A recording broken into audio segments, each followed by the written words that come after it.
الحمد لله وحده والصلاة والسلام على من لا نبي بعده. أعوذ بالله من الشيطان الرجيم.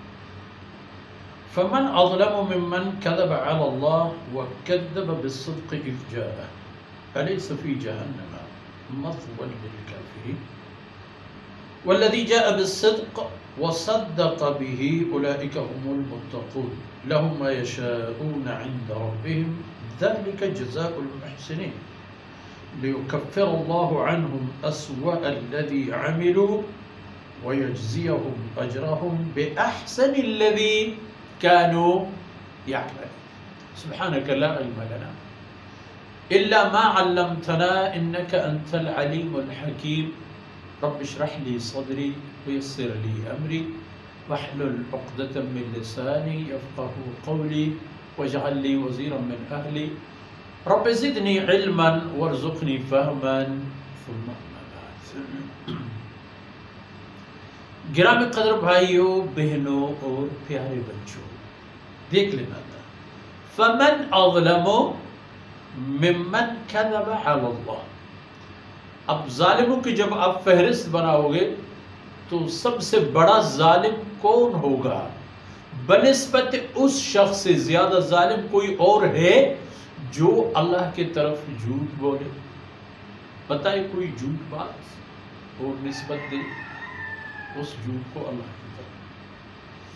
جس طرح مشرکین مکہ میں سے بعض نے کہا کہ اللہ نے کوئی آیت نازل نہیں فرمائی، اور بعض نے کہا کہ میں بھی اسی طرح کی آیتیں بنا کے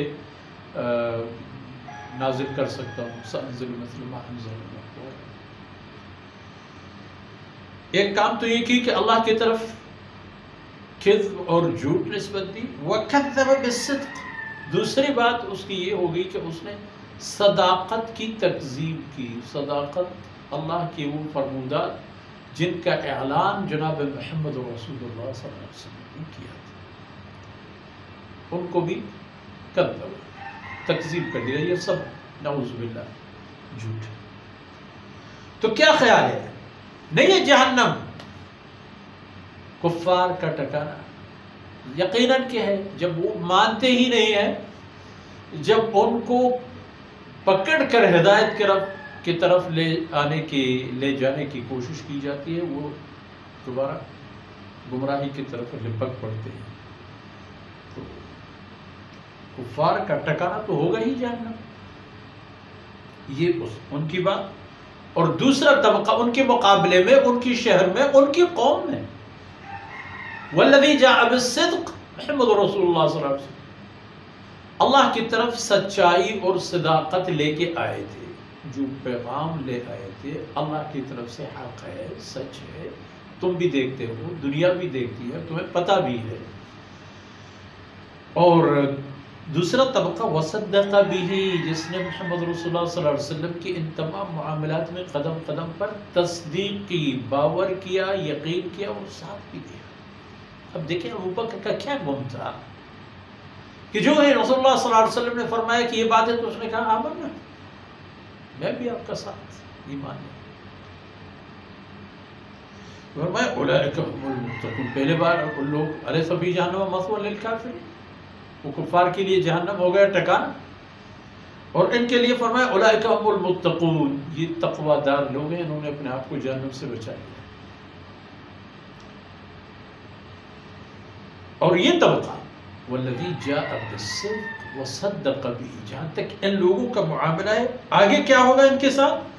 لہم ما یشاءون عند ربهم، ان کے لیے تو جہنم ہو گیا ٹھکانہ.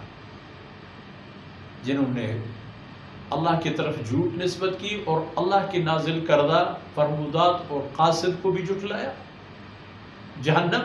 اور ان کے لیے جنت کے اندر یہ ہے کہ لہم ما یشاءون، جو کچھ یہ مانگتے ہیں، چاہتے ہیں، تمنا کرتے ہیں، آرزو کرتے ہیں، سب کچھ ان کے لیے ہے.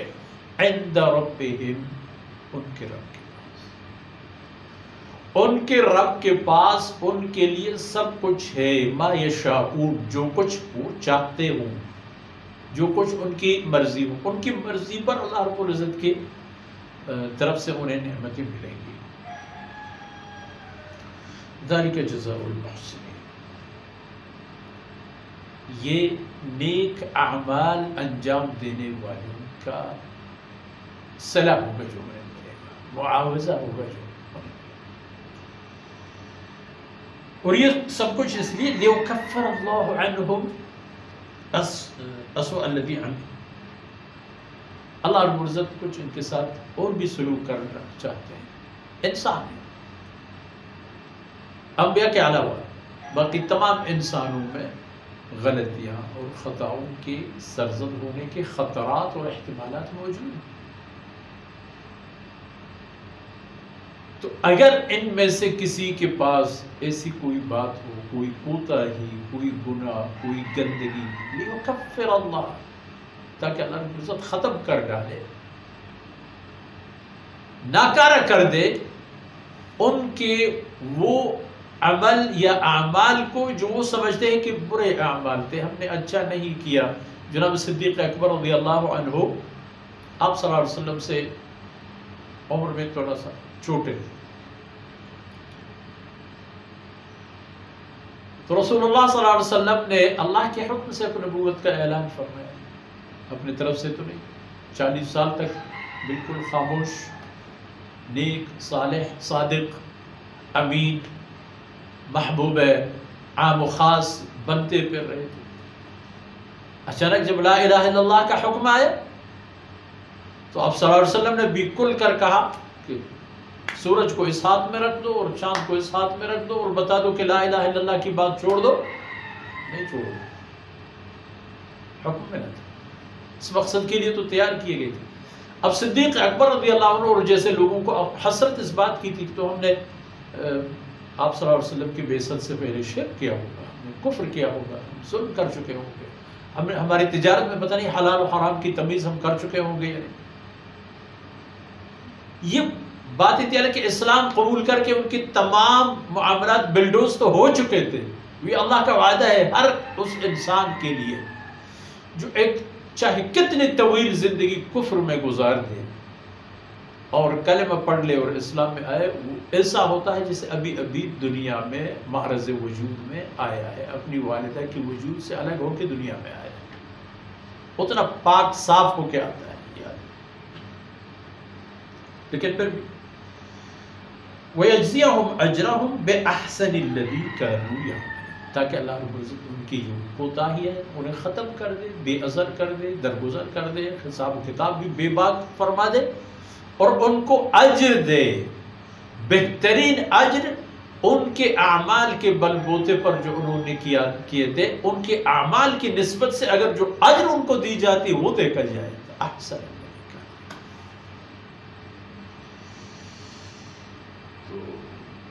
ان کو اللہ رب العزت ان کے اچھے اعمال کی بہترین اجر دیں گے، الذی کانوا یعملون، وہ اعمال جو انجام دیے تھے۔ اب صدیق اکبر وغیرہ ان کو دیکھیں، آپ صلی اللہ علیہ وسلم کے قدم قدم، شانہ بشانہ، ساتھ ساتھ، حتیٰ کہ ایک بار بیت اللہ کے احاطے میں صنادید قریش کے سامنے کھڑے ہو کے اللہ کی وحدانیت اور جناب رسول اللہ صلی اللہ علیہ وسلم کی صداقت اور سچائی کے اسے خطبہ دے دی کہ دنیا دنگ رہے گی۔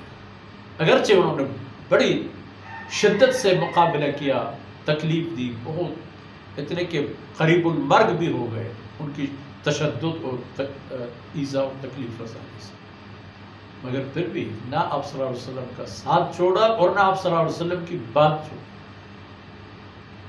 دو طبقہ ہو گئے نا، ایک ان ظالموں کا جنہوں نے اللہ کی طرف جھوٹ نسبت کر دی اور رسول اللہ صلی اللہ علیہ وسلم کی تکذیب کی، اور دوسرا طبقہ جنہوں نے آپ صلی اللہ علیہ وسلم کو، آپ صلی اللہ علیہ وسلم پر ایمان لے آئے اور آپ صلی اللہ علیہ وسلم کے ساتھی بھی بنے۔ صحابہ کرام کو دیکھو، ان سے ہر ایک واقعی ایک مشعل نور ہے، ایک منزل ہدایت ہے۔ تو اس لیے محض مسلمان ہمیں دیکھنا اور پرکھنا چاہیے کہ قرآن کی نازل کردہ ہدایت اور صدایت سے ہم کتنے آگے ہیں، کتنے پیچھے ہیں، کتنے ساتھ ہیں، اپنے آپ کو درست کریں۔